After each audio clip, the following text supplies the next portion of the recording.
feel free to use that chat. Okay, I'm going to put everyone on mute, and Jill, you're going to unmute yourself, and we'll get ready to go. Great. Sounds good. Well,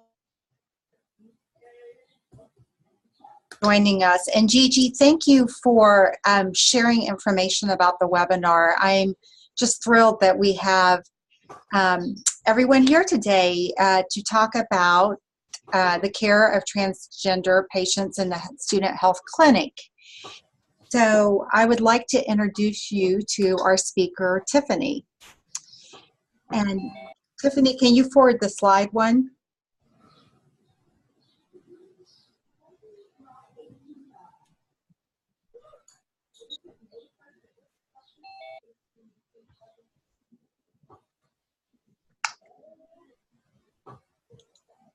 Okay, great. So Tiffany McManus is our speaker today. Tiffany received her BSN in 1995 from Baker University School of Nursing. She's worked in the hospital and home health settings and spent several years as a travel nurse before returning to obtain her master's degree in 2006. And she received her master's in 2010 then from Washington University. She was in Kansas City and worked at a vascular surgery practice. In December of 2012, Tiffany went to work in student health services at Washburn University. She became adjunct faculty for the Washburn University School of Nursing in 2014. And this spring, she became the director of student health services at Washington University. Tiffany is a member of Sigma Theta Tau Eta Kappa at Large chapter, and she is a member of the American Association of Nurse Practitioners and the Kansas Advanced Practice Registered Nurses Association. Tiffany is currently working on her DNP degree at Washburn University. So please join me in welcoming Tiffany to talk to us today about transgender health.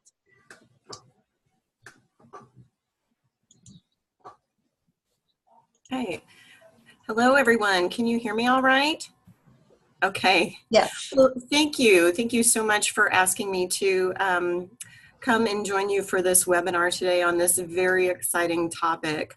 I will preface this webinar by saying I am not an expert, but I have had the fortunate opportunity to work with several transgender folks at various stages of their transition while I've been here in student health services at Washburn University.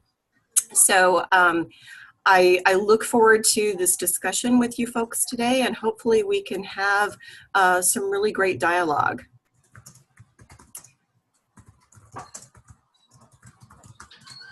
So we'll start with the objectives. That's always a good place to start, right? So we'll define some common terms, describe some stereotypes that create barriers to providing care for transgender individuals.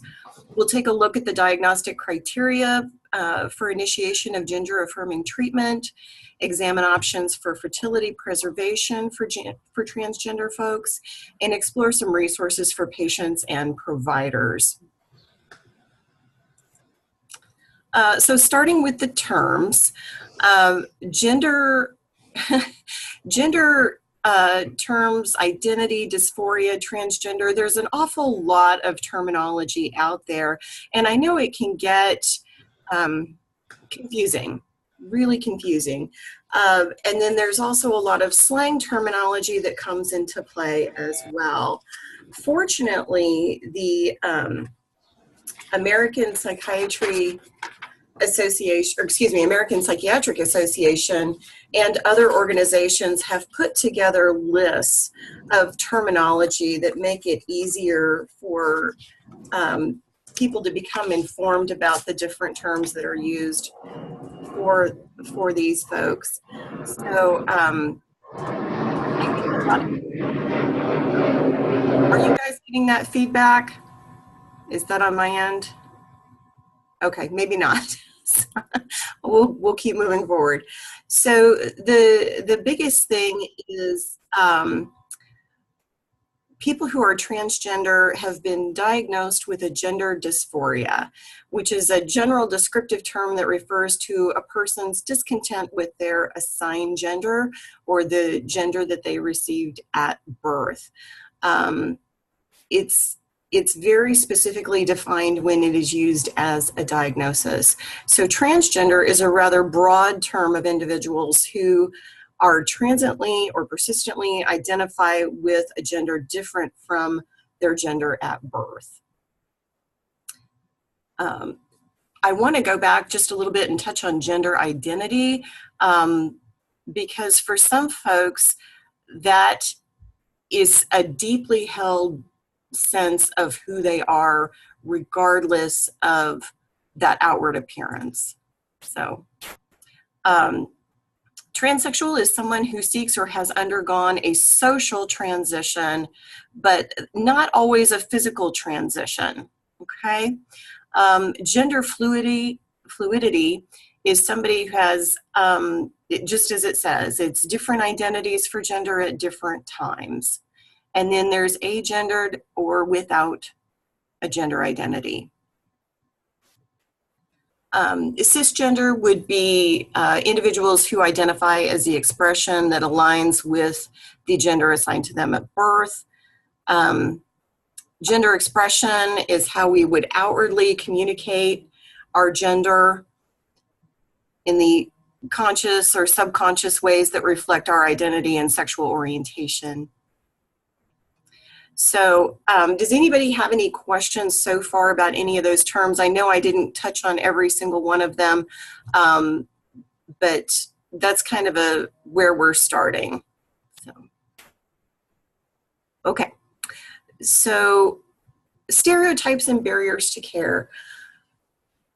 There was a study done by Morrison and Gonzala back in 2014, and this was an interesting study because they did this on a university campus in Canada, and the results of that study gave them the themes that transgender people are confused, abnormal, and homosexual, that transgender men want to be manly but don't measure up, and transgender women are more feminine, they wear wigs and dresses and makeup, but they were just born in the wrong body.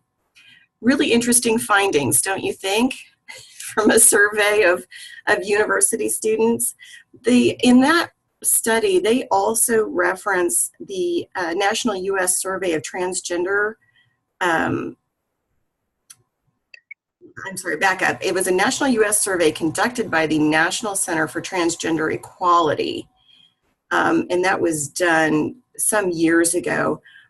But in that study, they found that 90% of transgender respondents reported harassment or discrimination at work, which makes it understandable why they would be fearful of judgment or negativity, fearful of personal safety, violence, and fear of discrimination and harassment, not only in the workplace, but also in other places. 53% reported harassment in public, 19% reported being refused health care because of their gender identity, which just makes my heart sink that so many people would have an experience like that simply because of their gender identity.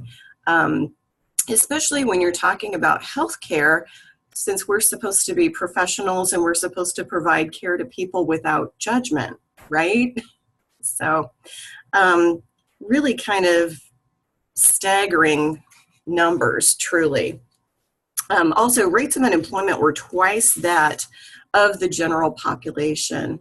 So really, we've got a lot of work to do there. So it's fantastic that we're able to get together for a webinar like this to talk about it and come up with some ideas.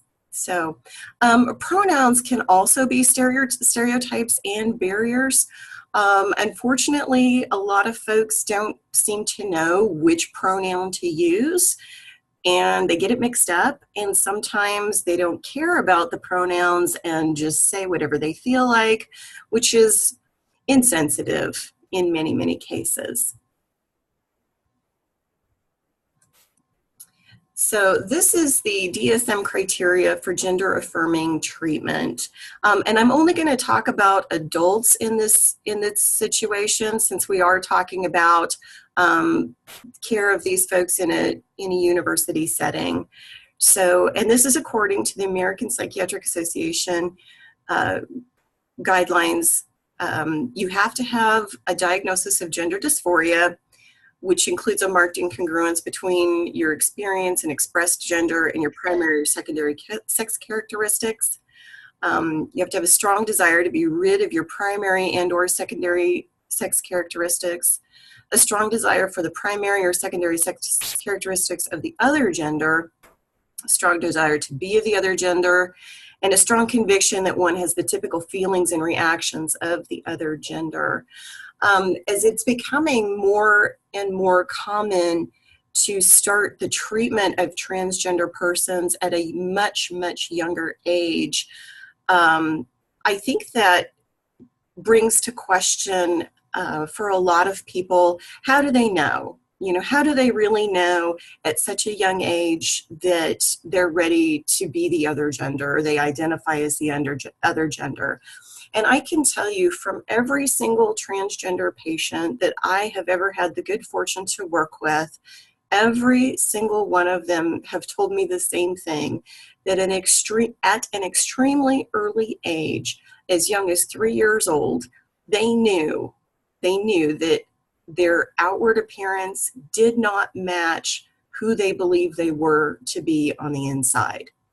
So it's really interesting, you know, if we can save some of these people the process of going through puberty twice, you know, I can see how that would be truly beneficial. And when you look at the reports of transgender folks who suffer depression, suffer anxiety, suffer from substance abuse, have considered suicide, have attempted suicide, things like that, I think you just really have to stop and consider what you're asking people to do when you tell them that, you know, they're fine the way they are, they don't need to worry about it, they'll grow out of it, things like that. So then moving on to the Endocrine Society guidelines, they really do recommend a multi-specialty approach to treating transgender persons. They recommend mental health providers along with medical providers and social support to help plan for their transition, to help these folks make an informed decision, because in some cases, depending on how that person plans to move forward, things are reversible or they may not be reversible. So really taking a look at where they are ready to transition to, because that transition is different for everyone, and how far they would like to go with their transition. Some people are more concerned about changing things from the waist up. Others are more concerned about changing from the waist down. And some are, you know, really more concerned about a full body transition. So you really just have to meet people where they are and try to be understanding of what they would like to do to move forward with their lives. It's super important to evaluate people for any medical conditions that may be exacerbated by hormone therapy prior to the initiation of treatment, and really address those issues so that they can make a safe transition. Measuring hormone levels and maintaining them in the normal range for the affirmed gender is the goal along the way. Educating patients regarding onset and time course for physical changes induced by these sex hormone treatments is important. These folks are ready. You know, when they start taking those hormones, they want to see results and they want to see them right now. I've encountered several people who were so excited about the small changes that they were starting to see that they would come back and they really wanted to ramp up their dosing. And let's, you know, if I take higher doses, we can do more faster. Well, maybe, but at what price? And so you really have to be cautious and work with them so that people can stay safe. So regular evaluations and monitoring for long-term effects to avoid adverse outcomes is really, really important. And then, as I touched on earlier, surgery if desired and if possible. Even if folks have good health insurance, that doesn't mean that their health insurance will cover the cost of anything for them, really, especially when you're talking about sexual reassignment surgery or even cosmetic surgery to have breast reduction, breast augmentation, things for facial reconstruction to make them look more masculine or more feminine. A lot of times people have to come up with this money on their own. You know, it's very costly. So discussing options for fertility preservation is really, really important. There's the cryopreserve of eggs and sperm, cryopreserve of embryos. These things can be done prior to the initiation of hormone therapy.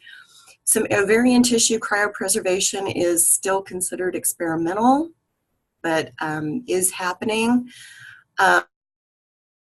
Of hormone therapy, you can utilize a gestational carrier, IVF. In some cases, transgender men have stopped testosterone and regained fertility within about 6 months' time, and then carried successful pregnancies.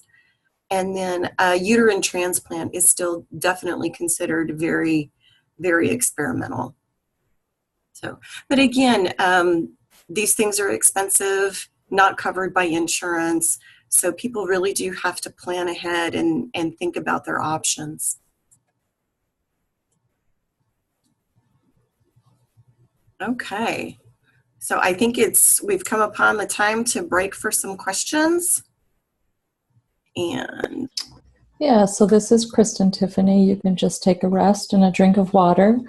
I am going to put, it's really wonderful. I see some of you are using the chat box to put some of your questions. I'm also putting a Google link in the box now where you can add your questions directly to this Google Doc. And the reason that's valuable is then we can both look at them now. There's 3 questions that are in the box. So actually, Tiffany, if you would mind stopping your share screen, I'll share mine. okay. So, and first of all, for those of you that haven't seen, we have 56 people on the call. So can we do a quick woohoo? I know Jill and Gigi, I can see their faces. This is a wonderful thing that we have so many people. Our typical webinars have been getting more like 10 to 20. So this is a wonderful thing. I'm going to share the screen now so you see my screen and you see this, the questions that have been generated. We'll keep adding to this throughout, so feel free to put your question in the chat. Or Tiffany, the ones that have come up so far, and Shirley, I hope I didn't, cause you any embarrassment, but Shirley was responding, so I put some of her ideas, and this is a way we can start facilitating a back and forth even during a webinar. The questions, Tiffany, that are coming up now, and maybe you want to say a few things, really, there's the 3 that are listed, and they have to do with what should we be asking? What kinds of questions should we be asking initially? What's legal and proper? And then there's also this question about who are some providers that are able to support transgender patients with hormone therapy. So I'll leave those questions up. You can keep adding to them, but let's see, Tiffany, if you have some thoughts about any of the questions that have been posted so far.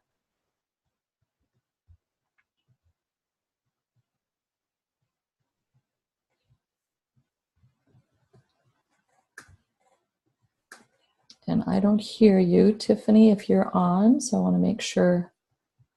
Can you hear me now? I can hear you now. Okay, I'm sorry about that.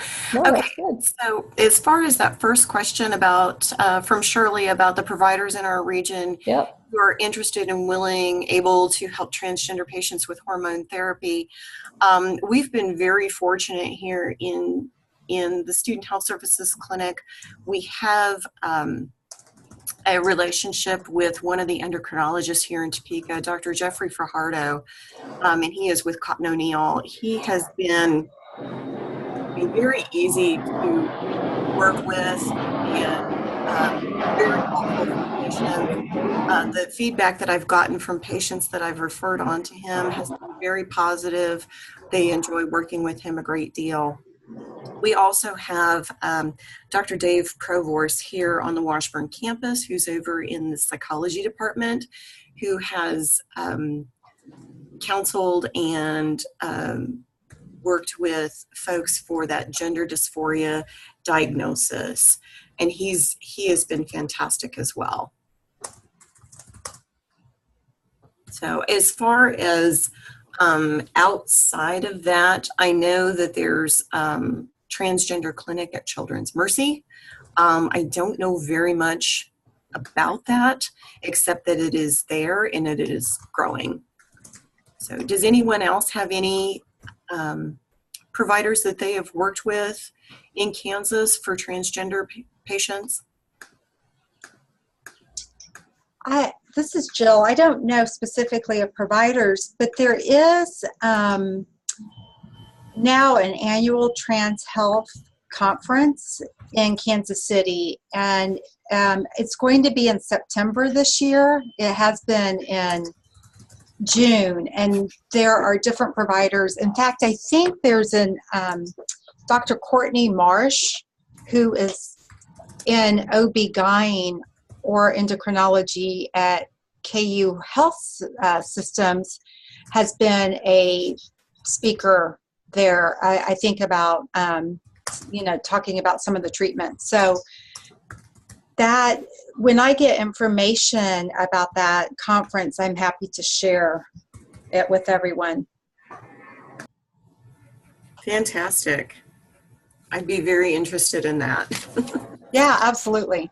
So Tiffany, and again, I apologize. Maybe you can hear the airplanes flying. I was messing around with trying to mute myself. So I'll follow up if there's those first two names. But do you have any thoughts before we shift to the second half of your presentation, just on what kinds of things should we be asking patients during the initial meeting? Are we asking about preferred personal pronouns? What are things that we, what kind of questions? How would you advise somebody? I think it's certainly fine to ask. I would hope that they would see it as an interest on your part, that you're asking them, what they prefer. What we've done with our intake form for student health services here at Washburn is we changed it up. We used to just have male or female. We have changed it now from male to female to, we've also added transgender and prefer not to say. And we've gotten good feedback about that. People appreciate that there are options. And so I certainly think it's always okay to ask. And if you're reluctant to ask, I would listen.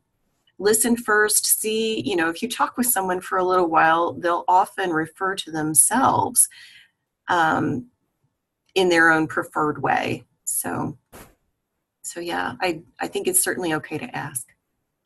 This is Jill, and if I can just jump in really quickly before we move on. I was at a conference this weekend and went to a session on substance use, and we were talking about how do you start asking questions about substance use or sexuality. And one of the things we talked about is if we just let our patients know, these are questions I ask every patient, and so that they don't feel like we're singling them out to ask questions. They may wonder what's the relevance, but just kind of making it a normal part of our conversation and conveying that can help. I think that's excellent, Jill. Thank you for sharing that. We do have a portion of our medical record that is a health promotion section. So we ask, and like you say, we ask everyone about sexual history, alcohol consumption, tobacco use, drug use, their family history, all those kinds of things. But it's a regular section in our records. So we ask everyone. And over the years, I've occasionally gotten a head tilt from people about, why are you asking me all of these things. So I don't hesitate to share with them, that it is part of our normal questioning of all patients. So thank you So for that. Tiffany, yeah, thanks, Tiffany. And thanks everyone for contributing. I'll go back and cut and paste your questions in. Let's go back to shared screen because Tiffany is now going to talk about how does this really show up in the clinic work that she does. So Tiffany, whenever you're ready. Mm-hmm. Okay, so what about the student health clinic then? Since that was the reason for talking today, right, or part of the reason for talking today. So I will admit that when I came to work here in the Student Health Center, it really did not occur to me right away that I would be working with transgender patients, which was probably kind of thoughtless on my part. But truly, when you think about folks coming to college, they're away from home for the first time. There's exploration, self-expression. This is perhaps the first time these people have really been able to step out of what they knew before and really be themselves without the fears that they had previously. So really not surprising that a lot of people are seeking transgender care or assistance with transitioning when they're in college. One of the first transgender patients that I encountered was ordering labs themselves online and purchasing their hormone therapy from a street side pharmaceutical person, if that's a good way to put that. And then they came in and, were wanting to help, have some help from me looking at their lab results from what they'd ordered online, because they wanted to make sure that they could go ahead and keep dosing themselves, which really scared the heck out of me when I talked to them, because I thought, oh my gosh, you're not even really sure of what you're getting here. Just because it says this on the bottle doesn't mean that's what you're getting. And trying to manage your hormone therapy by yourself by ordering your own labs online, that just, I don't know, to me it was really scary. But I didn't feel like I knew enough to really help the person either. So what I did is I searched for knowledge. I went online, I attended webinars, I talked to people, I asked questions. I was able to attend the National Nurse Practitioner Symposium out in Colorado a few years ago and connected with one of the student healthcare nurse practitioners from UC Boulder and talked with her a little bit about their transgender clinic and things that they do there. And it was really, really exciting. And like I said before, I don't feel like I know enough to call myself an expert at all, but I had that desire to learn so that I could hopefully help these folks and provide them with safe care and help them with a safe transition and help them to work their way through what was happening with their bodies and in their minds.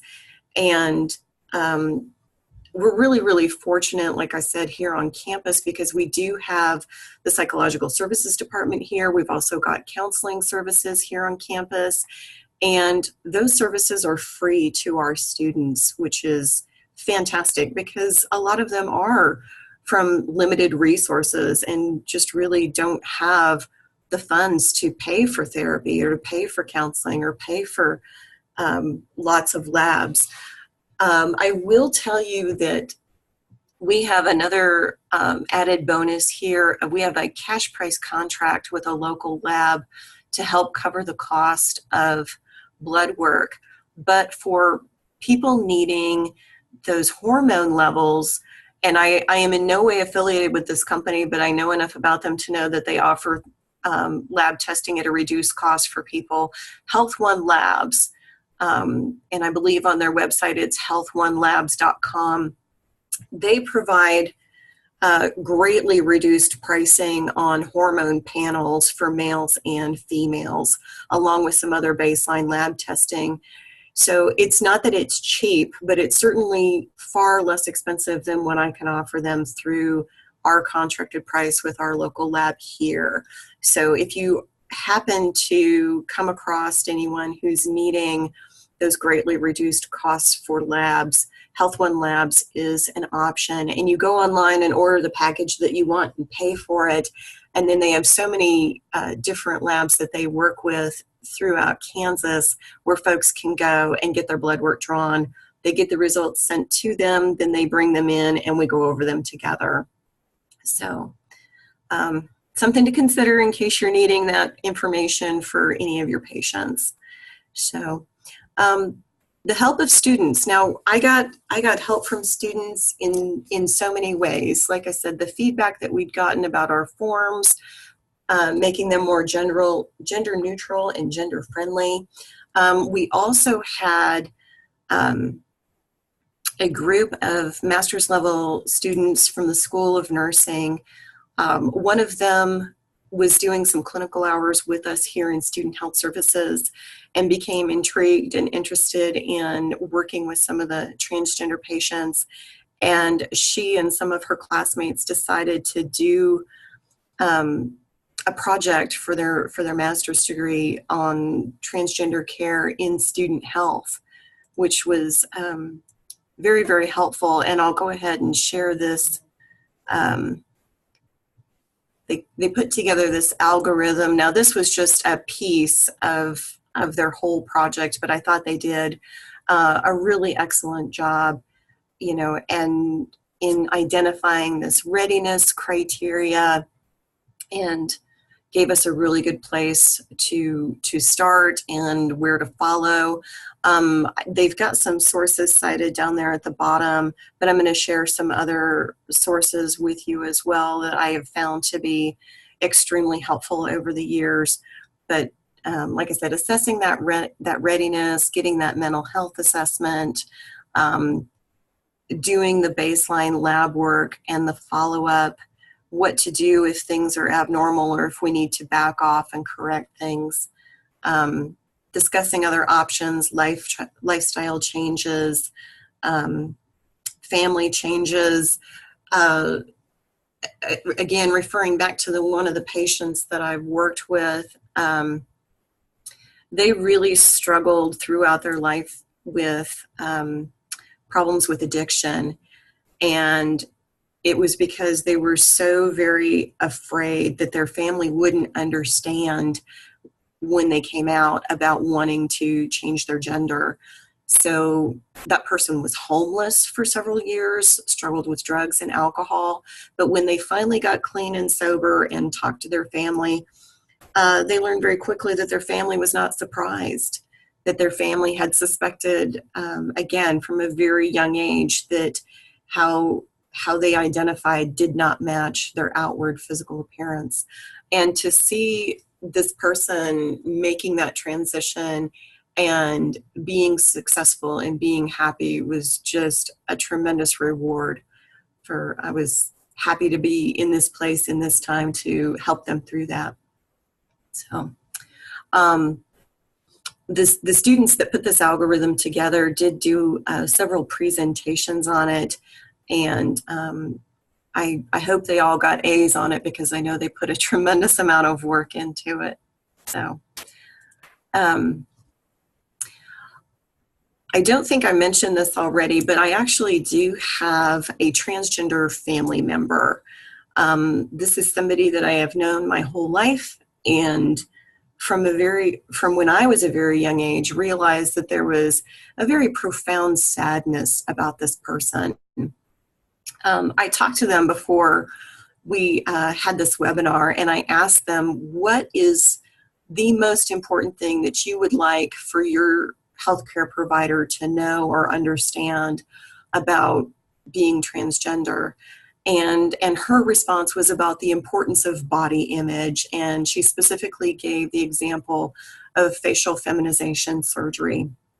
So she spent the first 55 years of her life as a man, and was married, has 3 children, has a grandchild, has a very successful law practice, but at the age of 55, found themselves driving to work and contemplating how much rope it would take to hang themselves in the garage. And it was at that moment when they decided, this is it. I am out of time. I can't do this any longer. And they started the process of their transition.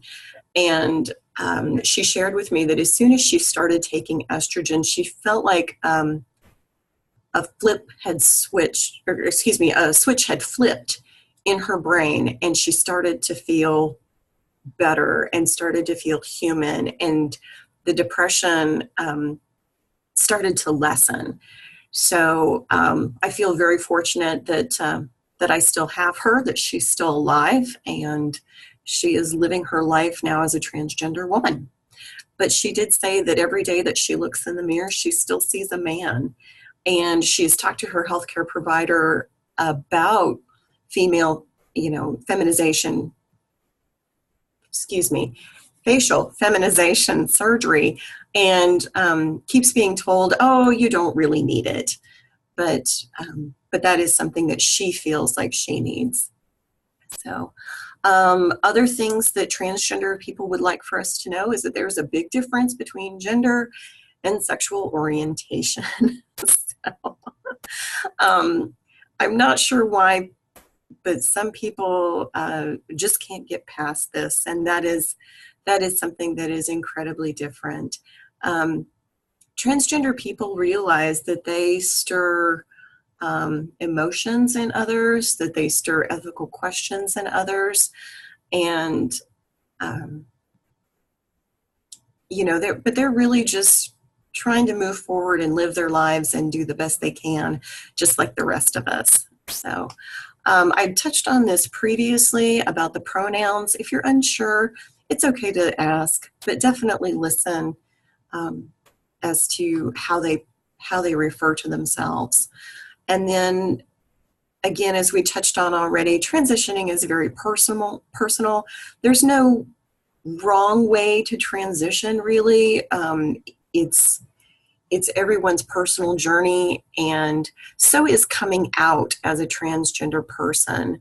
I know sometimes when we get close to somebody, whether they're transgender or otherwise, we're so close and we're so comfortable that we can forget and may inadvertently say something about their gender, their orientation, their identity, whatever. And I would just caution people to be sensitive to that. I know I have screwed up. Absolutely. I am human. I am the first to admit that I have said the wrong thing, said the wrong pronoun, felt absolutely terrible about it afterwards. And fortunately, the person that I said it in front of just chuckled at me. He was just fine. So I was fortunate, but just things to keep in mind. So, and then this is in no way an exhaustive list, but these are some of the resources that are out there that are extremely helpful. The Fenway Health Institute, LGBT Health Education site, those are really, really helpful. WPATH, GLAD, Transgender Center, lots of excellent resources out there. I'm sure you guys have more that you could add to this list. Up to Date is really nice as well when you're a provider and you're looking for a quick reference on when to have someone come back and have their labs rechecked, or to help you with that stepwise increase in medications, things like that. So anyway, I think, oh, and then here's some references that I listed for some of the material today.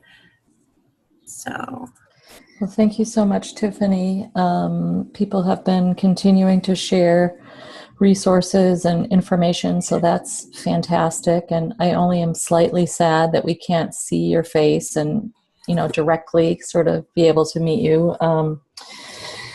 Tiffany, we were on doing a little practice of the sound yesterday, and she had some, a little bit of trickiness with Wi-Fi, kind of like you hear my airplane noise in the background. So I think she chose a spot where she wouldn't be able to share a video, but we're very, very appreciative. There's more resources continuing to be put in the chat, so feel free to continue to add. We'll make sure that the chat gets cleaned up and that goes out with the recording and with the slide deck.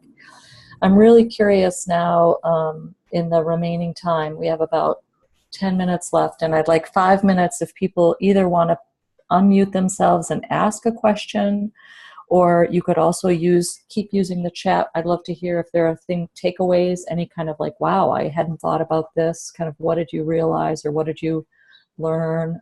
What were you reminded of as you were thinking about this topic and hearing Tiffany? So let's do that for about 5 minutes, and then we'll look ahead at the upcoming follow-up session to this and future webinars. Anybody want to share what you've learned or ask a question?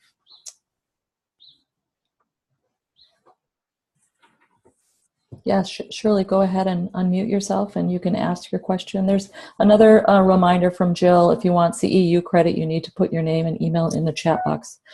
But go ahead, Shirley. Yeah, I'm curious about what you all think about requiring counseling sessions prior to hormone therapy. I know there's some controversy out there about whether or not that is done, and just wanted to know your thoughts. And Shirley, are you asking Tiffany specifically or anybody? I'm asking Tiffany and then anybody else who might want to answer. Tiffany first, please. Fabulous. Hi, Shirley. Hi, friend. So I have mixed feelings about the counseling. I don't know that it needs to be mandatory, and this is my personal opinion. I don't know that it needs to be mandatory prior to starting the transition, because like I said, so many of these folks that I've worked with over the years, they have known from such a young age and have felt this with every fiber of their being from such a young age that I think if you can go ahead and get started, with the baseline labs and talking about hormone therapy, I think it would be okay to go ahead and get started.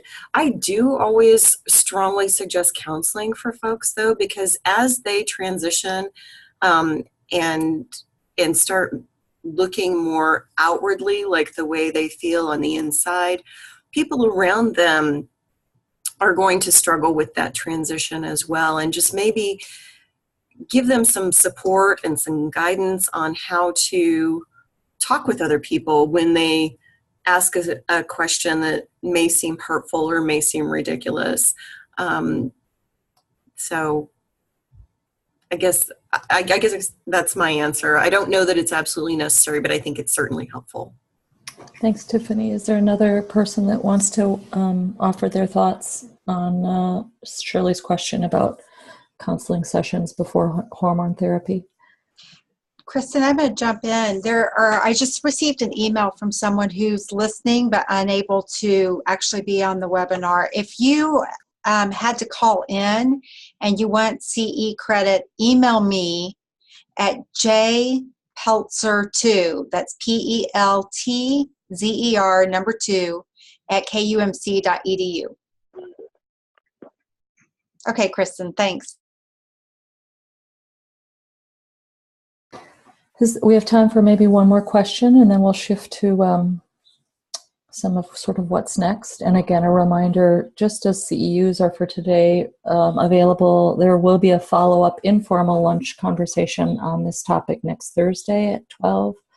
And we're happy to help you have other conversations about this topic or anything tied to improving care for communities. So another question for Tiffany? Tiffany, before you move on to the next question, this is Shirley. Will you be at that pop-up session next Thursday as well? I am certainly hoping to. They did let me know about it yesterday, so I've got I'm really trying hard to make sure I make that. I was excited that there was a follow-up to this.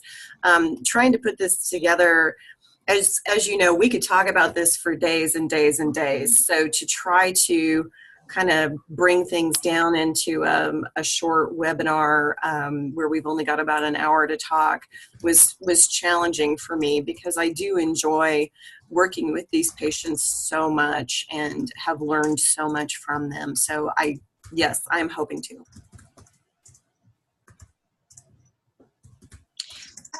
This is Jill again. For everyone who's joined from KU Health Systems, Gigi, is it okay if I send you the link to the session next Thursday and you'll send it out? So we have generally, after our webinars, we have a follow-up, really informal Q&A discussion where people can come and ask more questions or just share information from their perspective. And we will make sure that you get this information for that next session. And it's, again, through Zoom.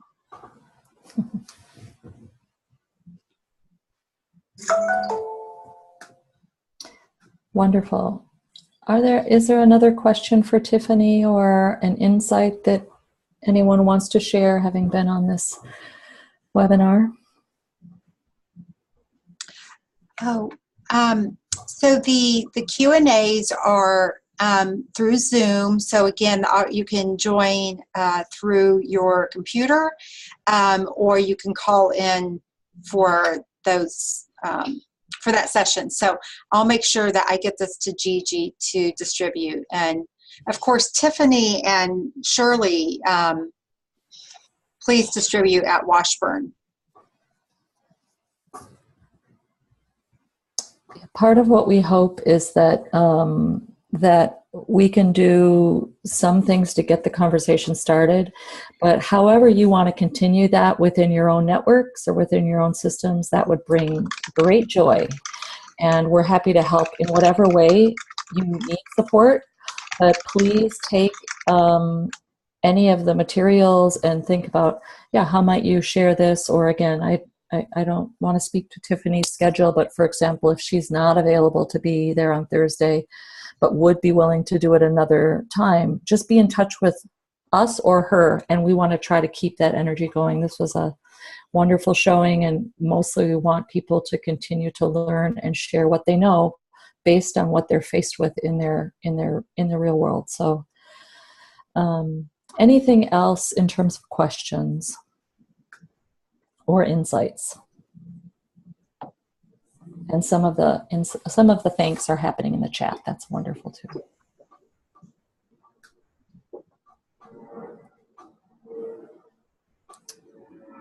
Well, I think what I'll do, and you can feel free to interrupt me. I'm going to share my screen again, and you'll get all this in a follow-up email, but I do want to show you there's a couple of opportunities. These presentations have been happening for about 6 months.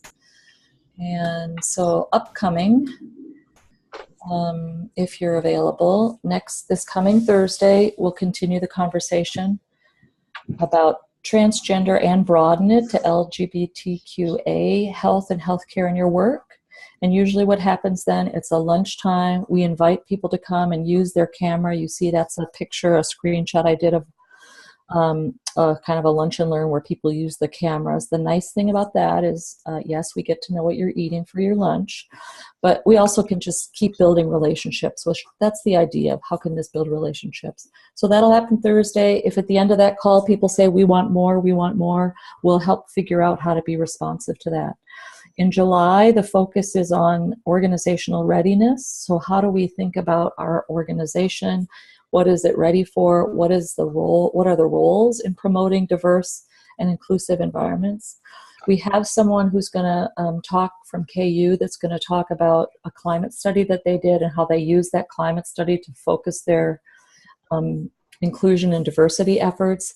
We would still love to have another perspective, particularly if there's somebody from a rural environment. Part of what we have been learning over the last 6 months is what makes certain what makes rural communities unique, what makes them the same and different. And so sometimes there's very clear differences, and sometimes we find where there's many similarities. So if you want to nominate somebody, or you're someone who has experience thinking about organizational readiness, we'll make it super easy and painless. And we invite you to nominate yourself for July. And then August, there's some innovation funds that are happening now.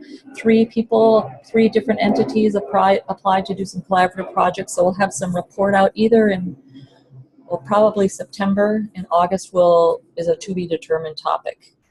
We're always, again, interested in helping people continuing to learn. So if we can facilitate a small group conversation or help you do something that's a little bit more unstructured, but using the materials, that's great. We really encourage you to just do a pair share, and that just means calling up and saying, can we talk for 15 or 20 minutes about the last webinar and what stayed with you, or what you're doing to better support this particular population, or share resources that are really working. And there was lots of that in the chat. So I think I'm going to stop sharing. Got 5 minutes left, and this is a chance for people to slowly drift away back to the world of work. If you've had a break, it's a chance for you to wave or come on mic if you want to say hi, bye, and thank you. But very grateful for, I think Shirley helped us set this up, for Tiffany for your time and pulling this all together, for all the great questions and resources. It was a wonderful session. I'm going to put myself on mute since the flight path line is going crazy. Thanks, everybody. Thank you so much for having me. I really appreciate it. It's been a great time. Please don't hesitate to reach out to me if you have any questions. If I don't have the answers, I'll try to help you find them. Thank you again, Tiffany. This was fantastic, and really appreciated your sharing both your personal stories and then your expertise and knowledge in this area. And I want to thank all of you for joining. This was a fantastic group, and I'm so pleased that there was such an interest in the topic. If you have ideas for future webinars, we are kind of thinking about opportunities for the next year for some additional CE content. Please email me, or if you're in the KU Health System, email Gigi, and contact Gigi, and she can get in touch with me.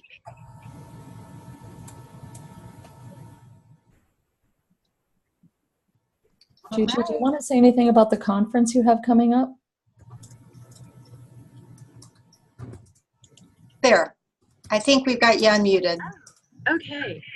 So some of you joined us at the health system last year for our first culture conference, which was a day-long event that we focused on diversity and religiosity, and we had an LGBT session, we had unconscious bias, we had some really great sessions. This year, we have it scheduled, another full day event. This one's going to be bigger and better than the last one. With everyone's help. It is scheduled for, this will be December. It's December 6th is the full day culture conference. Save the date on that. And then with respect to another population of people that sometimes are less understood and ones we need to learn more about, on August 2nd in Battenfeld, we will have a 8 hours that day on the complex behavioral health patient and supporting those patients with their unique needs. So not just psychiatric patients, but patients that are complex in their behavioral needs in a medical setting. So 2 great opportunities coming up. Great, fantastic. Well, I think we're at the end of our hour, so unless there are any final questions or thoughts, thank you again for joining us, and I will be sending the list of everyone's name and email address to our folks who are providing the CE, and you should be getting information from them in the next several days. Right.